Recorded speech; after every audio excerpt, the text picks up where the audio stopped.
মা ও বোনেরা গর্ভবতী বা সন্তান ধারণের জন্য প্ল্যান করছেন, তাদের উদ্দেশ্য কিছু কথা আমি বলছি। তো আপনারা মন দিয়ে ভিডিওটা শুনুন।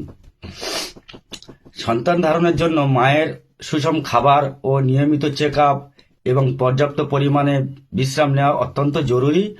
গর্ভ অবস্থায় স্বাস্থ্যকর জীবনযাপন করার জন্য ফলিক অ্যাসিড, আয়রন, ক্যালসিয়াম এবং প্রোটিন সমৃদ্ধ খাবার খাবেন এবং স্বাস্থ্যকর জীবনযাপন করুন। তো গর্ভধারণের আগে থেকেই ফলিক অ্যাসিড ও ক্যালসিয়াম ভিটামিন খাবেন। এটি স্পাইনা ও বিফিডারের মতো জন্মগত ত্রুটি প্রতিরোধ করতে সাহায্য করে। আপনার খাবারে বিভিন্ন ধরনের ফল, শাকসবজি, চর্বিহীন প্রোটিন বেশি বেশি করে খাবেন কোষ্ঠকাঠিন্যের জন্য, এবং শরীরকে হাইড্রেটেড রাখতে প্রচুর পরিমাণে জল পান করুন। গর্ভ অবস্থায় নিয়মিত স্বাস্থ্য পরীক্ষা, ওজন পরীক্ষা, রক্ত পরীক্ষা করুন। আপনি প্রতিদিন পর্যাপ্ত পরিমাণে ঘুম এবং বিশ্রাম নিন।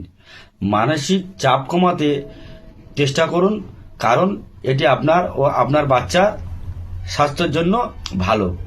শেষ কথা আমি বলবো, প্রতিনিয়ত স্বাস্থ্য কেন্দ্রতে গিয়ে নিয়মিত যোগাযোগ রাখুন এবং ডাক্তারদের পরামর্শ অনুসরণ করুন।